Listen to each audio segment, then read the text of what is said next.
Okay, good afternoon, everybody. Today we will look at the some of the common questions for chapter 11 waves. To be exact, will be transverse wave. We will look at some of the common. The first section we will look at is the usage of the formula. For transverse wave, right, the formula, the main or the common formula that you see is V equal F lambda. Uh, the common questions that I receive would be like whether should I leave the speed to be cm per second or meter per second. Okay, in general, what I would say that the rule of thumb is you look at, of course, what the question wants. If the question wants cm per second, of course, then you leave it in cm per second. But when you say that the speed is cm per second, this generally will tell us that the lambda, the wavelength required, will have to be in cm. Okay, if it's meter per second, you will also need that the wavelength that we are looking at is actually a meter. So regardless, so end of the day is that it depends on the question. If I want meter per second for speed, I have to make sure that the wavelength is meter. As for frequency, the only unit that we use is actually hertz. So if you look at frequency, there's only one unit for it. So hardly there's any ambiguities or confusion regarding these. So for formula wise, V equal F lambda is quite straightforward. Depends on what the question wants, cm per second or meter per second. Then you leave the respective lambda to be the respective units. Okay, then the second question that I see that I get more often is how do I predict the particle motion? Okay, so particle motion in the next second. Okay, in next second. Okay, so if you look at this question, generally the question will actually give you a wave of the particle itself. Okay, let's say I will have a, okay, maybe I look at a displacement distance graph. Okay, so if you look at displacement distance graph, this is for maybe t equal to, let's say, 1 second. Okay, so the question will generally encompass one additional information to say that the wave is actually moving to the right. Okay, so the wave is moving to the right. Okay, then after they will say, oh, find the particle, let's say for this particle, let's say we say P1. Okay, find the motion of particle P1 in the next second. Okay, let's say. So what happened? The common technique that I encourage students to do is actually to shift the graph directly. Okay, of course, in theory, we know that, in concept, we know that particle P1 and P2 actually don't move one. What you actually see the next second is that the wave itself actually moving. Okay, and it moved because the particle adopt different position. So let's say I move to the right, the next second I will expect to see that the graph will actually shift right, really physically shift right. So wherever I see, I will shift right a bit. So my wave will actually shift right. Okay, literally just shift the entire wave to the right side. Okay, so I have actually the wave moving. Okay, so originally I'm here, or let's say to be exact, originally this point is here, now this is here, it's being displaced to the right side. Okay, take note, this is what we mean by a mathematical treatment. Okay, the wave itself shifted, okay, in terms of the wave appearance. In terms of particle, it actually still remain the same place, vibrating about its position, meaning this P1 used to be here, but now P1 for this instance for the new second, okay, for the next second t equal to 2 seconds, you'll find that particle P1 is still at its position, but now it is vibrating at this location P2. Okay, so what we can see is that when the wave moves from t equal to 1 to t equal to 2, the wave moves right side, you'll find that the particle P1 actually shifted downwards. Okay, so for P1, it actually shift downwards to the new position P2, okay, for t equal to 2 seconds. If you look at another particle, let's say we use another particle for example, let's say I use this X, okay, X, let's say X1 now. At this moment in time, X at 1 second is at this location here.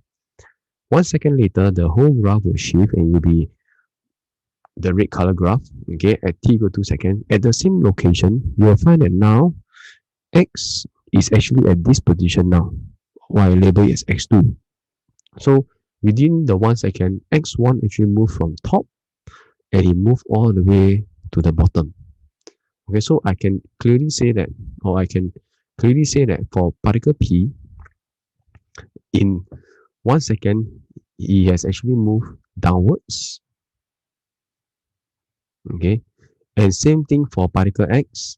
For the 1 second, he actually moved downwards. Okay, so let's look at another graph. Let's say we look at another what I call another point. So now let's say I label this as let's say here I label this as y. Okay, at y1 now is on the black graph. Okay, at the next cycle, the graph will be the red color one. So which means particle y is still at the same location, but now particle y, I label as y2, has actually shifted up, okay, to the new position at the same at the same vertical position. So I can actually simply say that my particle y, in 1 second, he has actually shifted upwards. And this is how I actually infer or the position of the particle at the next cycle.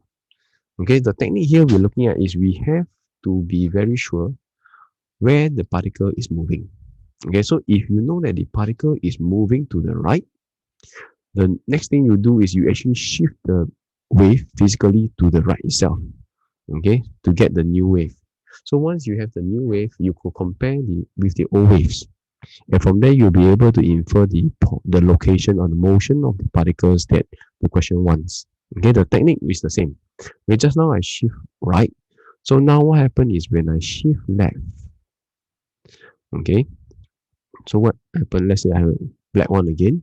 So now I shift, the question will say that the graph shift left. Okay, or the wave shift left, or the wave move left.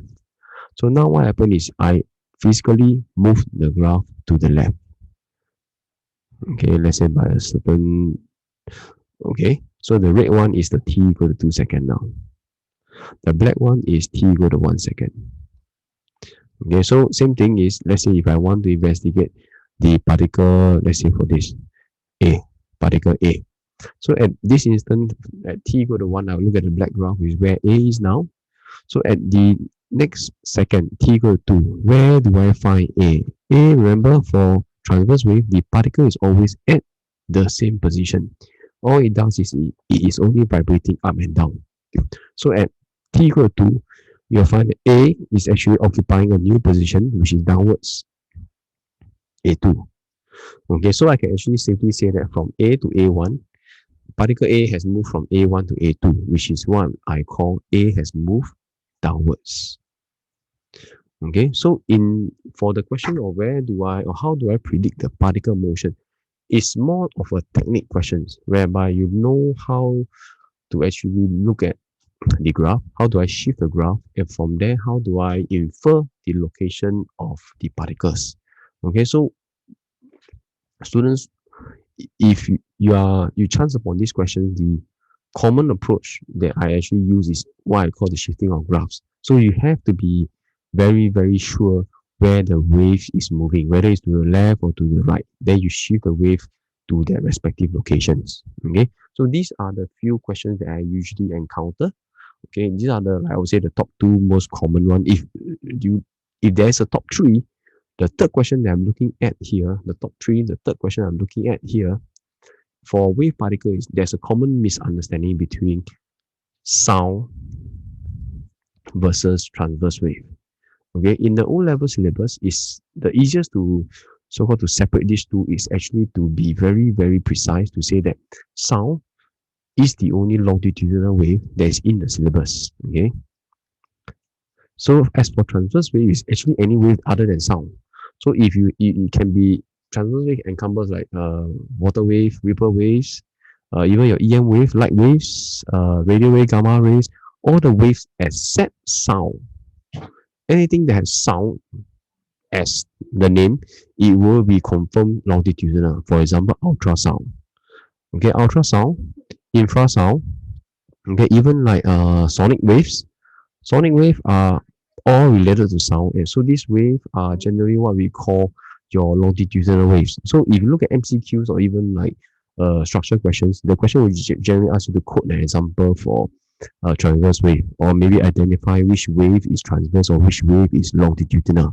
Okay, so the rule of thumb is if you need longitudinal waves, there's only one example, which is sound. Okay, so you just choose sound if I need longitudinal waves.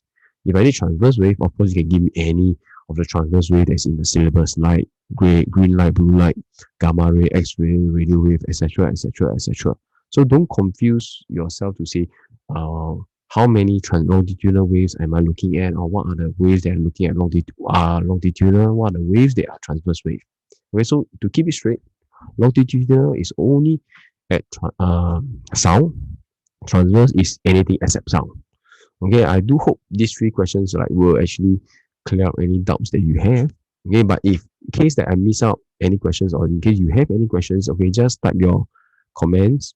Okay, just type your comments on the comment bar at the bottom and let me know. Okay, if not, you can drop your email directly to see what are the questions that you'd like me to go through in my video.